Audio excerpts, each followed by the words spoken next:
അമ്മയ്ക്കും തിരുക്കുമാരനും 1000 നന്ദി.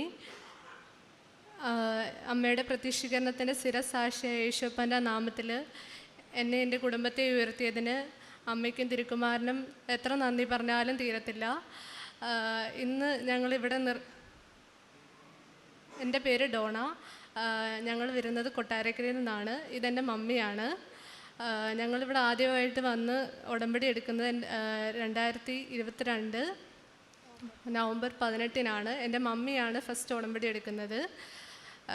ഞങ്ങൾ ഒരു വലിയൊരു ജേണി തന്നെയാണ്. ഈ ഒരു 1 ഇയർ ഉടമ്പടി എടുത്തിട്ട് ഞങ്ങളുടെ ജീവിതത്തിൽ നടന്ന ഓരോ അനുഗ്രഹങ്ങൾ പറഞ്ഞാലും തീരാത്തത്തോളമാണ്. എൻ്റെ അമ്മയ്ക്ക് എത്ര നന്ദി പറഞ്ഞാലും തീരത്തില്ല. അത്രത്തോളം നന്മകൾ ഞങ്ങളുടെ ജീവിതത്തിൽ ചെയ്തു തന്നിട്ടുണ്ട്. ഇന്ന് ഞങ്ങളിവിടെ നിൽക്കുന്നത് വരെ ഒത്തിരി നന്ദി. അമ്മയ്ക്കും തിരുക്കുമാരനും 1000 നന്ദികൾ പറഞ്ഞുകൊണ്ട് തുടങ്ങുകയാണ് എൻ്റെ സാക്ഷ്യം. ആദ്യമായിട്ട് മമ്മിയാണ് ഉടമ്പടി എടുക്കുന്നത്. ഞങ്ങളിവിടെ വരുന്നത് മമ്മിയുടെ അനിയത്തി ആദ്യമായിട്ട് ഉടമ്പടി എടുത്തിട്ട് മമ്മിയുടെ അനിയത്തി വഴിയാണ് ഞങ്ങൾ അറിയുന്നത് ഇങ്ങനെ കൃപാസനത്തെക്കുറിച്ചൊക്കെ. അങ്ങനെ ഞങ്ങളിവിടെ വന്നു. ഫസ്റ്റ് വരുന്ന സമയത്ത് ഉടമ്പടി എടുക്കണമെന്നുള്ള രീതിയിലല്ല ഞങ്ങൾ വന്നത്. പക്ഷേ മാതാവ് തന്നെ ഒരു ഡ്രൈവിംഗ് ഫോഴ്സ് എന്ന് പറയുന്ന പോലെ മമ്മിയെ ആരോ ഫോഴ്സ് ചെയ്ത് ഉടമ്പടി എടുക്കുന്ന പോലെ മമ്മി തന്നെ സ്വയമായിട്ട് എല്ലാം ചെയ്യുകയും ഉടമ്പടിയുടെ കാര്യങ്ങളെല്ലാം ക്ലാസ് അറ്റൻഡ് ചെയ്തു. മേളിൽ പോയി ടോക്കൺ എടുത്ത് ക്ലാസ് അറ്റൻഡ് ചെയ്തു. എല്ലാ കാര്യങ്ങളും മാതാവ് മമ്മിയെ കൊണ്ട് ചെയ്യിപ്പിക്കുമായിരുന്നു. അന്ന് തൊട്ട് ഉടമ്പടി ഞങ്ങൾ പിറ്റേന്ന് തന്നെ ഞങ്ങൾ സ്റ്റാർട്ട് ചെയ്തു. പക്ഷേ ആദ്യമൊക്കെ ഉടമ്പടിയിൽ ഞങ്ങൾക്ക് ഇതിൽ കറക്റ്റായിട്ട് ഞാൻ പങ്കുവിടുന്നില്ലായിരുന്നു. മമ്മിയായിരുന്നു പ്രാർത്ഥനയും കാര്യങ്ങളും അരമണിക്കൂറത്തെ ബൈബിൾ വായനയൊക്കെ ചെയ്തുകൊണ്ടിരുന്നത്. ഞങ്ങളിവിടെ നിന്ന് ആദ്യമായിട്ട് ഉടമ്പടി എടുക്കാനുള്ള കാരണം എന്ന് പറയുന്നത് ഞങ്ങളുടെ ഫിനാൻഷ്യൽ ക്രൈസിസ് ആയിരുന്നു. എൻ്റെ പപ്പ വിദേശത്ത് ബിസിനസ് നടത്തിക്കൊണ്ടിരുന്ന ഒരാളായിരുന്നു. അവിടെ ഒത്തിരിയധികം കടബാധയിലൂടെ കടന്നു പോയിക്കൊണ്ടിരിക്കുന്ന ഒരു സമയത്താണ് ഞങ്ങളിവിടെ നിന്ന് ഉടമ്പടി എടുക്കുന്നത്. പപ്പ ജോലി നഷ്ടപ്പെട്ട് നാട്ടിൽ വരികയും അതിനെ തുടർന്ന് ഒത്തിരിയധികം പ്രശ്നങ്ങൾ ഞങ്ങൾ നേരിട്ടുകൊണ്ടിരിക്കുന്ന ഒരു സമയമായിരുന്നു. ഞങ്ങൾക്ക് ആരും ഉണ്ടായിരുന്നില്ല ഒരു സഹായത്തിന്. ഫിനാൻഷ്യലി ഞങ്ങളെ ഒന്ന് സപ്പോർട്ട് ചെയ്യാൻ റിലേറ്റീവ്സ് ആയിട്ട് ഫ്രണ്ട്സ് ആവട്ടെ ആരും ഉണ്ടായിരുന്നില്ല. കാരണം അങ്ങനെ ഒരു അവസ്ഥയായിരുന്നു. നാട്ടിൽ വന്നപ്പോഴത്തേക്കും ഞങ്ങൾ ഫിനാൻഷ്യലി ഞങ്ങൾക്ക് ഒരു ഇൻകവും കിട്ടാത്തൊരവസ്ഥയായപ്പോഴത്തേക്കും പപ്പയുടെ ലോണുകളും കാര്യങ്ങളും ഒക്കെ മുടങ്ങി. പിന്നെ അവിടുത്തെ ബാങ്കിൻ്റെ ലോണുകളും ഒത്തിരി പെൻഡിങ് ഉണ്ടായിരുന്നു. അതെല്ലാം മുടങ്ങിയ സമയത്ത് ഒന്നും പറ്റാത്തൊരവസ്ഥയായിരുന്നു പപ്പയ്ക്ക്.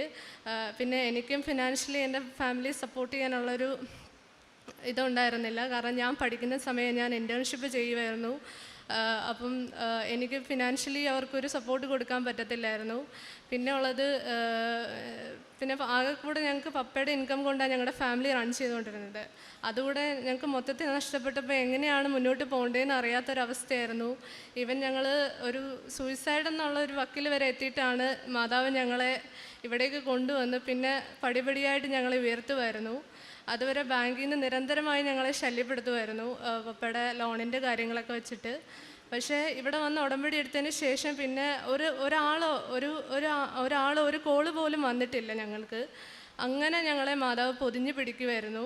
പിന്നെ ഞങ്ങളുടെ മെയിൻ നിയോഗം എന്ന് പറയുന്നത് ഇവിടെ വന്ന് വെച്ചതെന്ന് പറഞ്ഞ് ഞങ്ങളുടെ പ്രോപ്പർട്ടിയും ഞങ്ങളുടെ വീടും വിൽക്കാൻ വേണ്ടിയിട്ടായിരുന്നു. അത് വിറ്റാൽ മാത്രമേ ഞങ്ങൾക്ക് മുന്നോട്ടുള്ള കാര്യങ്ങൾക്കൊക്കെ ഒരു തീരുമാനം ഉണ്ടാകത്തുള്ളായിരുന്നു. ഞങ്ങളുടെ കടങ്ങൾക്കൊക്കെ ഒരു പരിഹാരം വേണമെന്നുണ്ടെങ്കിലും ആ ലോണുകളൊക്കെ അടയ്ക്കണമെന്നുണ്ടെങ്കിലും ഞങ്ങൾക്ക് ആ പ്രോപ്പർട്ടി സെയിൽ കൊണ്ട് മാത്രമേ സാധിക്കത്തുള്ളായിരുന്നു. അങ്ങനെ പ്രോപ്പർട്ടി സെയിൽ ഉടമ്പടി എടുത്ത സമയത്തും കുറേ ആൾക്കാർ ഫസ്റ്റ് ഉടമ്പടിയുടെ സമയത്ത് പക്ഷേ ഞങ്ങൾ കാര്യമായിട്ട് പ്രേക്ഷിത പ്രവർത്തനങ്ങളോ കാരുണ്യപ്രവൃത്തിയോ ഒന്നും ചെയ്യാനുള്ള സാഹചര്യം അല്ലായിരുന്നു ഞങ്ങൾക്ക്. ഫിനാൻഷ്യലി ഞങ്ങൾ ഭയങ്കര പുറമോട്ട് നിന്നൊരു സ്റ്റേജായിരുന്നു. പക്ഷേ പ്രാർത്ഥന കാര്യങ്ങളൊക്കെ നല്ലോണം ചെയ്യുമായിരുന്നു. പക്ഷേ ആ സമയത്ത് ഞങ്ങളുടെ വീട് കാണാനും പ്രോപ്പർട്ടി കാണാനും ഒക്കെ ഒത്തിരി പേര് വരുമായിരുന്നു. പക്ഷേ ആരും ഒരു പോസിറ്റീവായിട്ടുള്ള റിപ്ലൈ തരത്തുണ്ടായിരുന്നില്ല. അങ്ങനെ കുറേ കഴിഞ്ഞ് ഞങ്ങൾ ഫസ്റ്റ് ഉടമ്പടി പുതുക്കാറായ സമയത്ത് മമ്മി ഇവിടെ വന്ന് പുതുക്കി. അത് കഴിഞ്ഞ് സെക്കൻഡ് ഉടമ്പടി അതുപോലൊക്കെ തന്നെ പോയി. പക്ഷെ ഞങ്ങൾ ആ സമയത്ത് കുറേ കാരുണ്യ പ്രവൃത്തികളും അതുപോലെ ബാക്കിയുള്ള കാര്യങ്ങൾ ഞങ്ങൾ കൂടുതലായി ശ്രദ്ധിച്ച് ചെയ്യാൻ തുടങ്ങി. ഞങ്ങൾ ഫാമിലിയായിട്ട് ഒരുങ്ങി ആ ഉടമ്പടിയിൽ പങ്കുകൊള്ളാൻ തുടങ്ങി. പക്ഷേ ആ ഉടമ്പടിയിലും ഞങ്ങൾക്കൊരു പോസിറ്റീവായിട്ടുള്ളൊരു ഇതുണ്ടായിരുന്നില്ല, ഞങ്ങൾക്കൊരു റിസൾട്ട് കിട്ടിയില്ല. പക്ഷേ അത് കഴിഞ്ഞ് ഞങ്ങൾ മമ്മി രണ്ടാമത്തെ ഉടമ്പടി പുതുക്കിയ സമയത്ത് അച്ഛനെ വന്ന് ഇവിടെ കണ്ടു. ആൾത്തറയിൽ അച്ഛനെ കണ്ടു പ്രാർത്ഥിച്ചു. അച്ഛനൊരു കാശുരൂപം കൊടുക്കുകയും ആ കാശുരൂപം ഞങ്ങളുടെ വീടിൻ്റെ സെൻറ്ററിൽ കുഴിച്ചിട്ടതിന് ശേഷം ഒരു 12 ദിവസം ആയപ്പോഴത്തേക്കും ഞങ്ങളുടെ വീടിന് എഗ്രിമെൻ്റ് ആയി.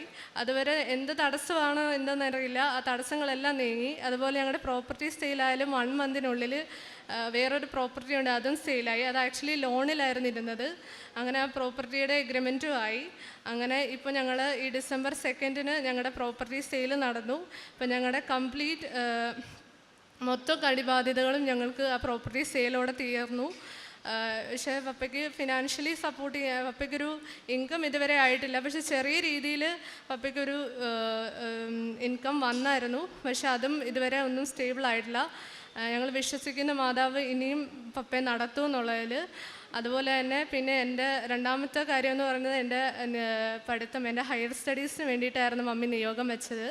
ആ ഉടമ്പടി ഞങ്ങൾ പാലിക്കാത്തതുകൊണ്ട് തന്നെ ഒത്തിരി തടസ്സമായിരുന്നു. പിന്നെ ഞാനും പ്രോപ്പറായിട്ട് ഫസ്റ്റ് ഉടമ്പടിയിലൊന്നും ടേക്ക് പാർട്ട് ചെയ്തിട്ടുണ്ടായിരുന്നില്ല. അങ്ങനെ മമ്മി പുതുക്കിയ സമയത്ത് ഞാനിവിടെ വന്ന് ഉടമ്പടി എടുത്തു. കാരണം എനിക്ക് മനസ്സിൽ നിന്നൊരു തോന്നൽ വന്നു, ഞാൻ തന്നെ ഉടമ്പടി എടുത്ത് കാര്യങ്ങൾ ചെയ്താൽ മാത്രമേ എല്ലാം നടക്കൂ എന്നുള്ളത്. അങ്ങനെ ഞാനിവിടെ വന്ന് ഉടമ്പടി എടുത്തു. അത് മാർച്ച് 8 2023 ഉടമ്പടി എടുത്തത്. അത് ഉടമ്പടി എടുത്തു. അതിൻ്റെ കാര്യങ്ങളെല്ലാം ഫങ്ഷണലായിട്ട് ഞാൻ ചെയ്യുമായിരുന്നു.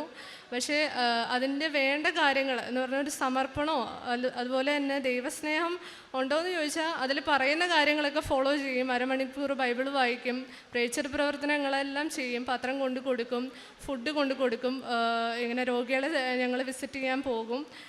അതുപോലെ പത്രം കൊടുത്ത് തീരുമ്പോൾ പത്രം ഇവിടെ വന്ന് വാങ്ങാൻ പറ്റാത്ത സാഹചര്യത്തിൽ ഞാൻ പ്രത്യക്ഷീകരണ പ്രാർത്ഥന പ്രിൻ്റ് ഔട്ട് എടുത്ത് എല്ലാ രോഗികൾക്കും കൊടുക്കുമായിരുന്നു. അങ്ങനെ എല്ലാം ചെയ്യുമെങ്കിലും ഫസ്റ്റ് ഉടമ്പടിയിൽ എനിക്ക് ഫുൾ റിജക്ഷൻസ് ആയിരുന്നു വന്നത്. എൻ്റെ ഹയർ സ്റ്റഡീസിനുള്ള മെയിൻ കാരണം എന്ന് പറയുന്നത് ഞാൻ എടുത്ത ബാച്ചിലർ ഡിഗ്രി എന്ന് പറയുന്നൊരു സ്കോപ്പില്ലാത്ത ഡിഗ്രി ആയിരുന്നു. എടുത്ത സമയത്ത് എനിക്ക് അതിനെക്കുറിച്ച് വലിയ ഐഡിയ ഉണ്ടായിരുന്നില്ല. പഠിച്ചു തുടങ്ങിയപ്പോഴാണ് അതിൻ്റെ കാര്യങ്ങളൊക്കെ കൂടുതലായി ഞാൻ അറിഞ്ഞു തുടങ്ങിയത്. അങ്ങനെ ഞാൻ അതിൽ നിന്നൊരു ഷിഫ്റ്റ് അല്ലെങ്കിൽ ഒരു ലീപ്പ് എടുക്കണമെന്ന് തോന്നിയ സമയത്താണ് ഞാൻ ഹയർ സ്റ്റഡീസിനെ കുറിച്ച് നോക്കിയത്. അങ്ങനെ ഞാൻ ഐൽസ് എഴുതിയ സമയത്താണ് ഞാൻ മമ്മി ഇവിടെ വന്ന് ഫസ്റ്റ് ഉടമ്പടി എടുക്കുന്നത്. അങ്ങനെ ഇവിടുത്തെ കാശ് രൂപമൊക്കെ കൊണ്ടാണ് ഞാൻ പോയി ഐൽസ് എഴുതിയത്. അങ്ങനെ എനിക്ക് നല്ല സ്കോർ തന്ന എൻ്റെ അമ്മ എന്നെ അനുഗ്രഹിച്ചു. അതുവഴി അത് കഴിഞ്ഞിട്ട് പിന്നെ ഞാൻ ഓരോ കൺട്രീസിന് പ്രോസസ്സിങ് ചെയ്തു.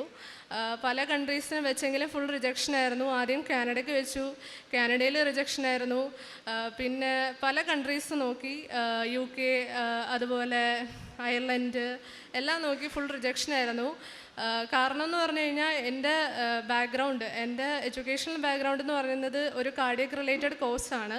അപ്പോൾ കാർഡിയക് റിലേറ്റഡ് കോഴ്സ് ആയതുകൊണ്ട് തന്നെ അതിനെ റിലേറ്റ് ചെയ്തൊരു പി ജി എടുക്കുക എന്ന് പറയുന്നത് ഒരു ടാസ്ക് ആയിരുന്നു.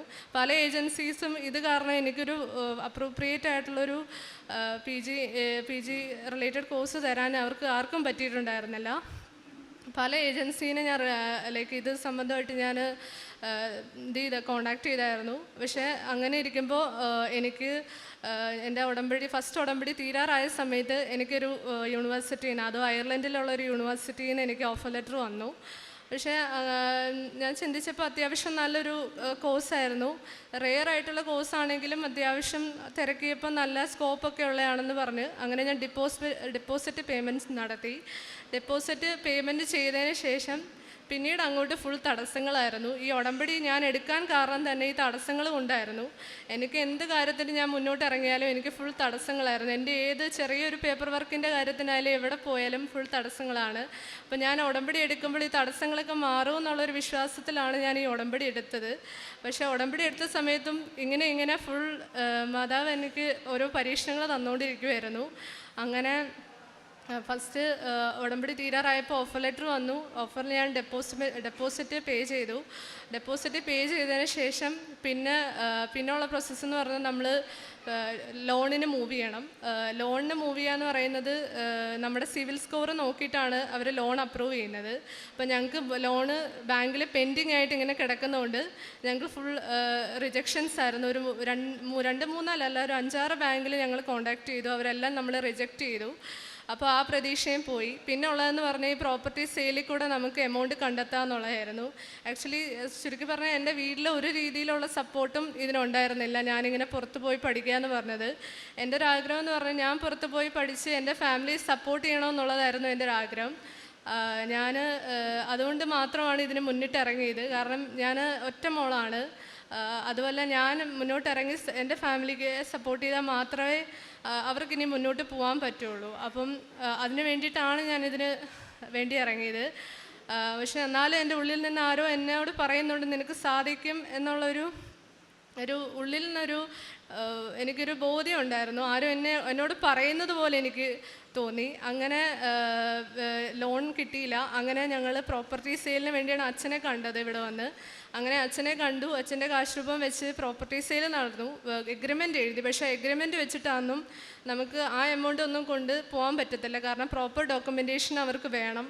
ഫണ്ടിൻ്റെ രീതിയിലാണെങ്കിലും നമുക്ക് ഡെപ്പോസിറ്റ് ഒരു 10 lakhsോളം കാണിക്കണം. അതിന് പ്രോപ്പർ ഡോക്യുമെൻറ്റേഷനും ITRും കാര്യങ്ങളും ഇൻകം സർട്ടിഫിക്കറ്റും എല്ലാം വേണം.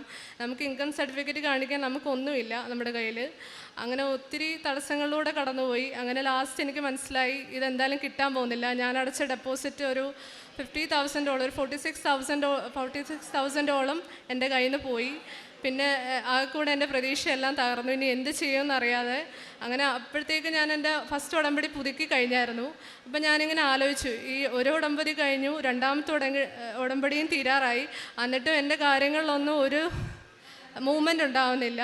അങ്ങനെ ഇരുന്നപ്പോഴാണ് ഞാനൊന്ന് ജസ്റ്റ് ഒരു സെൽഫ് അനാലിസിസ് ചെയ്തത്, എവിടെയാണ് എനിക്ക് മിസ്റ്റേക്ക് പറ്റിയെന്നുള്ളത്. അങ്ങനെ ഞാൻ കരഞ്ഞ് പ്രാർത്ഥിച്ച് ഞാനൊരു വചനം എടുത്തു. അങ്ങനെ എനിക്ക് കിട്ടിയ വചനം എന്ന് പറയുന്നത് ഐഷയ 43:18 മുതൽ 20 വരെയുള്ള വാക്യങ്ങളായിരുന്നു. അതിനകത്തുകൂടെ എനിക്ക് ദൈവം എന്നോട് പറഞ്ഞത്, പഴയ കാര്യങ്ങൾ നിങ്ങൾ ഓർക്കുകയോ പരിഗണിക്കുകയോ വേണ്ട, ഇതാ ഞാൻ പുതിയൊരു കാര്യം ചെയ്യുന്നു, അത് മുളയെടുക്കുന്നത് നിങ്ങൾ അറിയുന്നില്ലേ? ഞാൻ വിജന പ്രദേശത്ത് ഒരു പാതയും മരുഭൂമിയിൽ നദികളും ഉണ്ടാക്കും.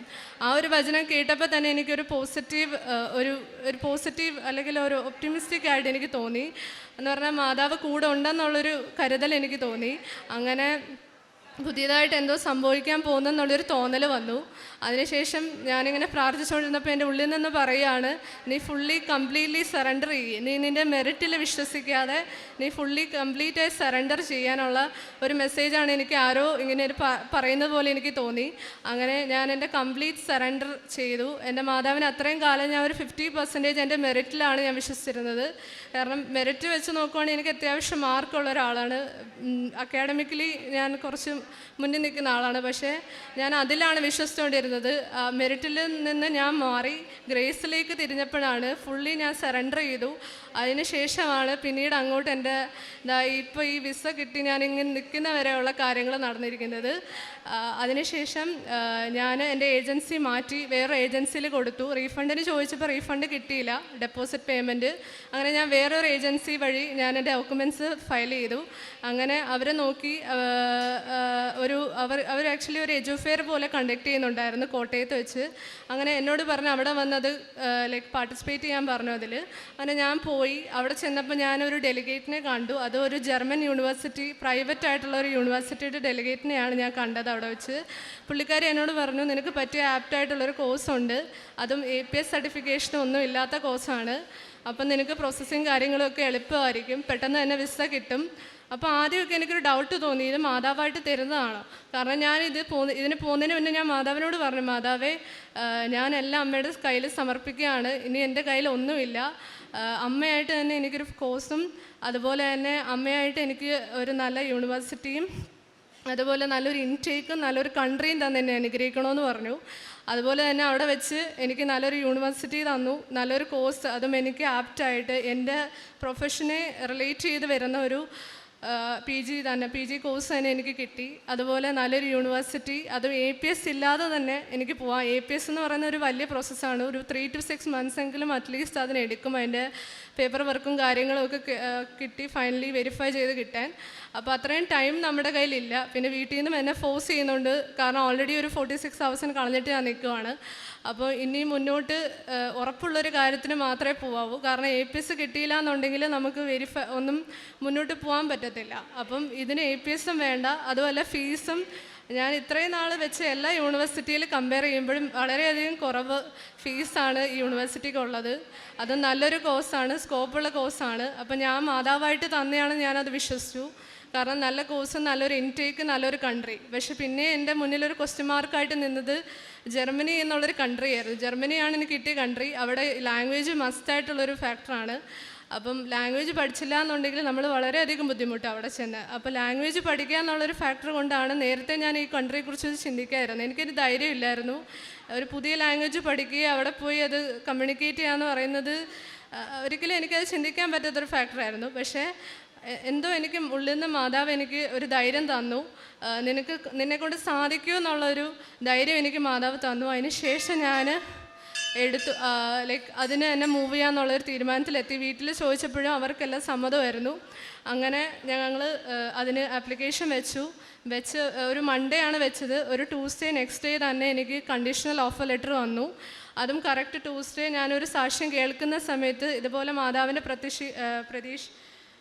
പ്രത്യക്ഷണം വരുന്ന സമയത്തായിരുന്നു ഓഫർ ലെറ്റർ വന്നത്. അപ്പം ഞാൻ വിശ്വസിക്കുന്നു അമ്മയുടെ ഒരു സീൽ അതിലുണ്ട്. കാരണം ഞാൻ ചോദിച്ചായിരുന്നു, ഇനി ഇതിനെ റിലേറ്റ് ചെയ്ത് എന്ത് വന്നാലും അമ്മയുടെ ഒരു സീൽ അതിലെനിക്ക് കാണണം. അത് ഉറച്ച് ഞാൻ വിശ്വസിക്കുന്നു അമ്മ തന്നെയാണെന്ന് എനിക്ക് വിശ്വസിക്കണം എന്നുണ്ടെങ്കിൽ ആ സീൽ അതിൽ വേണമെന്ന് ഞാൻ ഉറപ്പായിട്ട് അമ്മയോട് പറഞ്ഞു.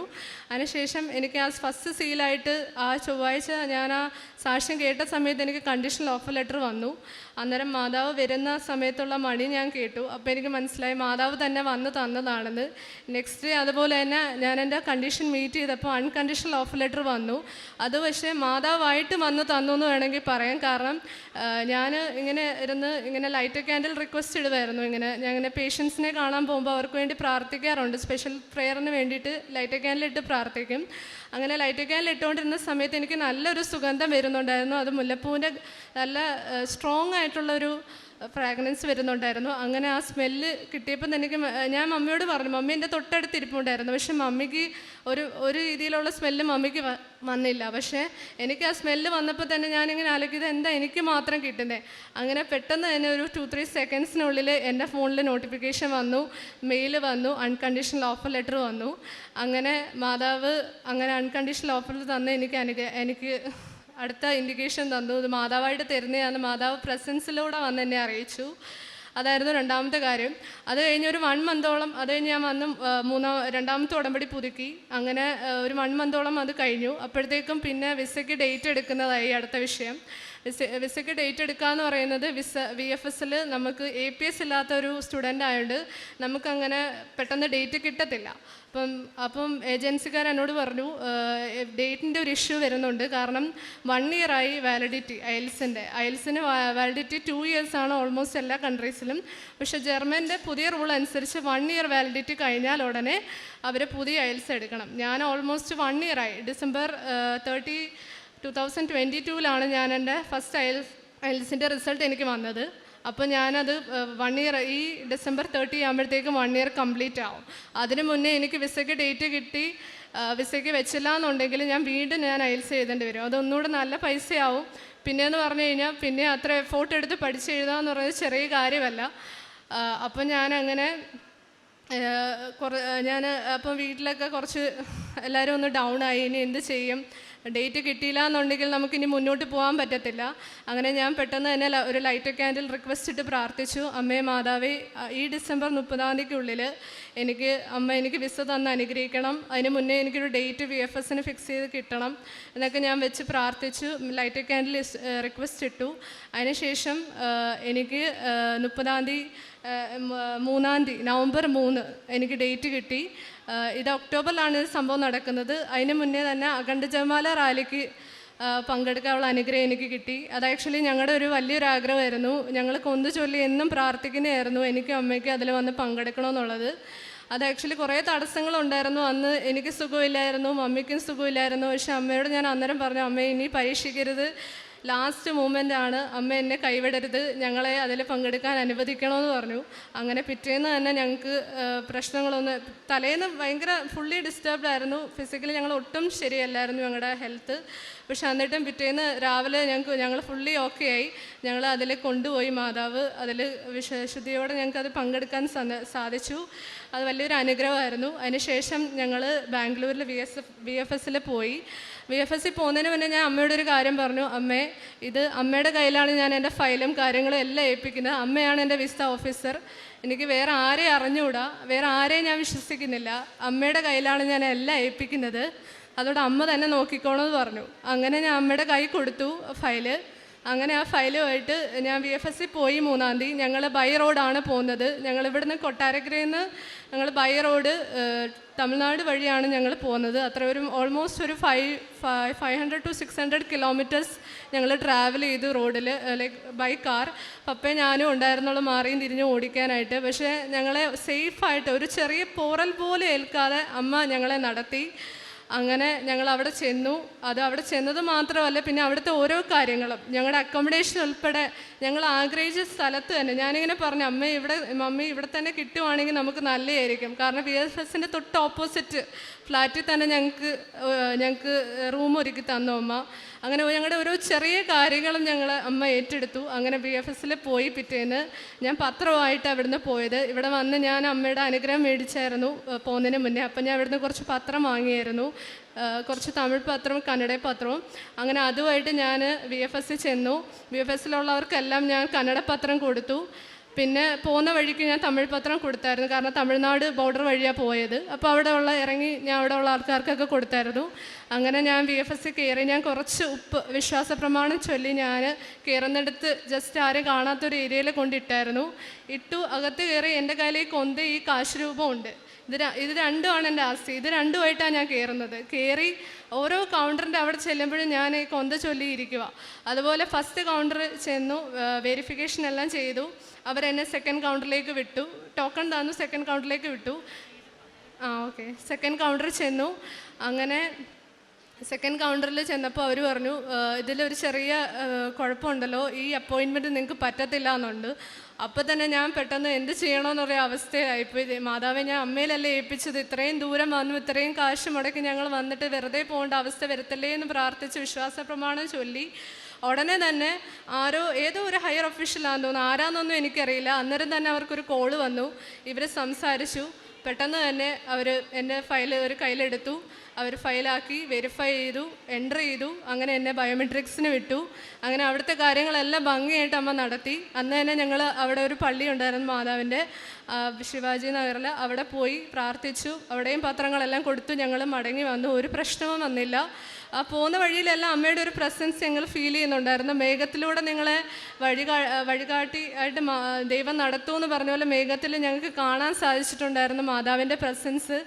അങ്ങനെ ഒത്തിരി അനുഗ്രഹങ്ങൾ. അങ്ങനെ ഞങ്ങൾ തിരിച്ചു വന്നു. ഞാൻ വന്നിട്ട് ഞാൻ അമ്മയോട് പറഞ്ഞു, അമ്മയുടെ പ്രത്യക്ഷീകരണത്തിൻ്റെ ആ ഒരു വീക്കിൽ എനിക്ക്, അല്ലെങ്കിൽ ആ ഒരു ദിവസം തന്നെ എനിക്കിത് ഗിഫ്റ്റായിട്ട് തരണമെന്ന് പറഞ്ഞു. അങ്ങനെ പ്രത്യക്ഷീകരണത്തിന് അന്ന് പ്രാർത്ഥിച്ചു. അന്ന് പക്ഷേ വന്നില്ല.